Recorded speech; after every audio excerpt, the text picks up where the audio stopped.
is absolutely just beyond your wildest dreams to think that you could come here and race a motorcycle. The Isle of Man TT is like a religion. It's the oldest motorcycle race in the world. You can stand on the footpath and you could literally reach out and touch the riders going past at close to 200 miles an hour.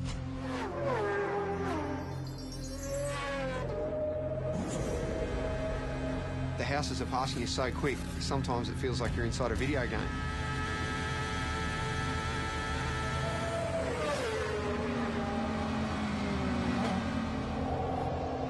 It's frightening. It's damn dangerous and it stresses me out.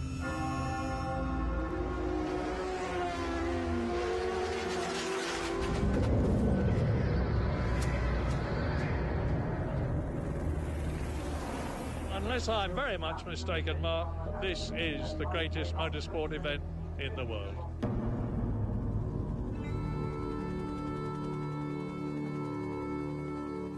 Between Ireland and Britain in the Irish Sea sits the Isle of Man. A sleepy tax haven for most of the year.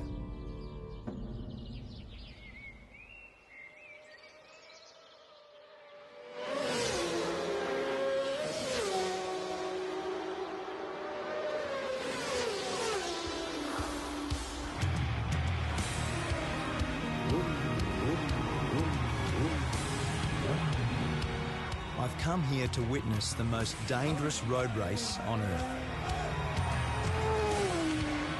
It's about 200 kilometres an hour, straight at the front here, absolute lunacy. I want to find out what drives these riders to test themselves and their machines in a brutal event called the TT, the Tourist Trophy. There's a lot to get right and a lot that can go wrong, so it is part sprint race, part endurance race, and it's a time trial, so it's so unique. Peter Brock used to say that great racetracks have got consequences. The Isle of Man TT is the ultimate road course. It's the fastest, wildest and most dangerous racetrack I've ever seen. And for the riders that compete here, there is absolutely no room for error.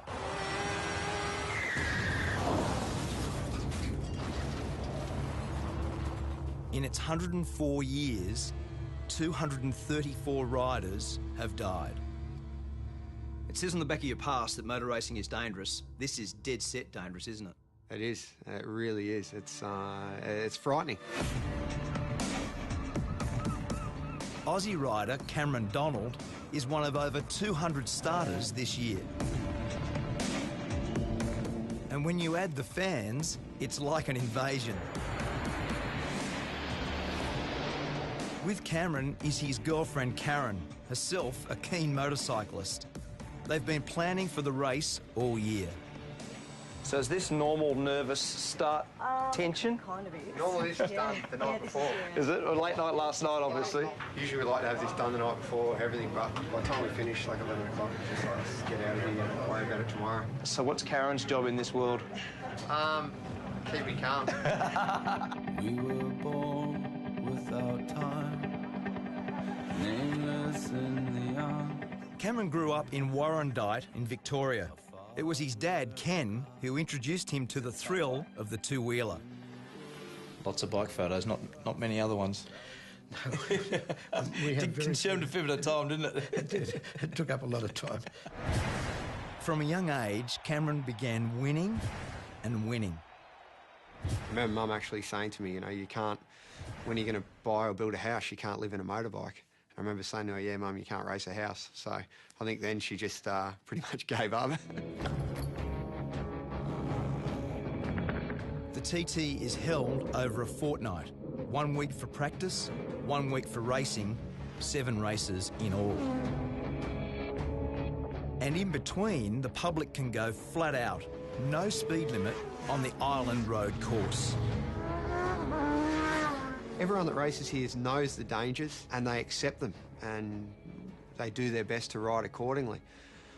But I think it's sad in this world that we're all so wrapped in cotton wool these days, and there's so few opportunities to do anything dangerous. For Cameron, a plumber when he's not racing, there's no event bigger than this.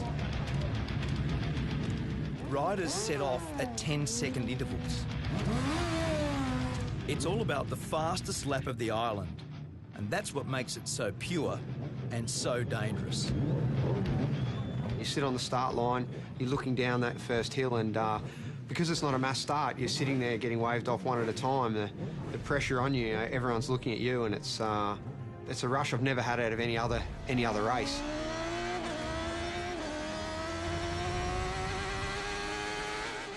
There's just so few events in the world where we can do such a thing, where you can close off a road and race a motorbike around it. It's such a beautiful thing. 61 kilometres of public roads. Over 200 corners to be negotiated. Top speed, 330 kilometres an hour. This isn't a track. This is a country road. Like, let's not get this wrong. And it's fast. My friend and 5-times world champion Mick Doohan has come here for the first time. Sort of madness, He's not racing, but on the parade lap, he got a taste of what it's like. First reaction, as soon as you saw the place, looked around, what was your first reaction? Yeah, I didn't need to come here to have that reaction. It's just, as I say, it really, it is absolutely just beyond your wildest dreams to think that you could come here and race a motorcycle. The race has always had its critics, but from the start, its danger was its attraction. Back then, racing was banned in England, and the island was the only place where there were no speed limits. The TT was born. The voice of motorsport, Murray Walker. You've got a great history here, haven't you? You've been how many years? First of all, let me say it's great to see a great Australian at a great race. Thanks. To answer your question, Mark, I first came here in 1925. I was born in 1923. My father won here. I don't know how many times I've been here. Many, many, many times. In his 88 years, Murray Walker has seen some very good riders. And impressing him this year is our Aussie rider, Cameron. He's got a good bike, he's got some good backing, and he's still got the most important race of the week to come. So maybe, hopefully, he'll get it done. Each time Cameron sets out is an exercise in courage.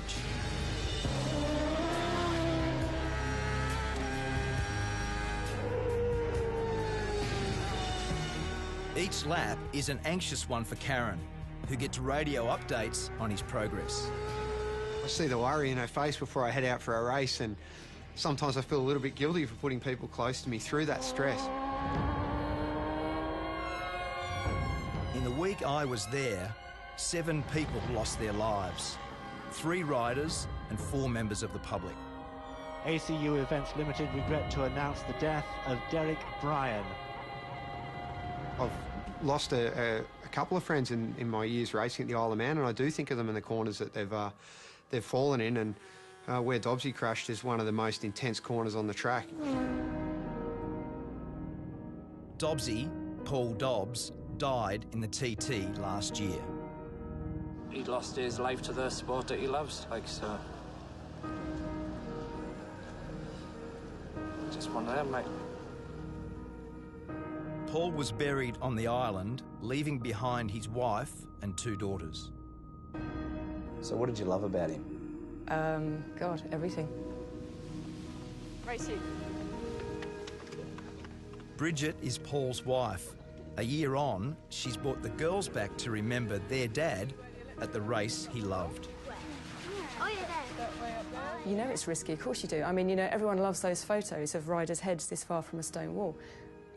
Obviously, the reason you love those photos is you think, oh my God, it's so close, That's, it's other people have said that you only really know that you're alive when you're almost not. Some are just plain lucky to survive. Like Connor Cummins. I can actually see, know, where it's all gone wrong. I've disappeared over the side, and the way I look at it, that's where, you know, the injuries started to happen, and it's sort of, it does get to you a little bit. We'll just get on with life. The world ain't gonna stop for me. Has your opinion of the TT changed based on what's happened? No? No. Do you think it should be banned? You can't possibly ban it. I mean, I don't know if you could ban it if you tried. It's like a monster, you know. It's bigger than the rest of us. Riders don't come here for the prize money. There's hardly any. The TT is simply about the glory of being the fastest.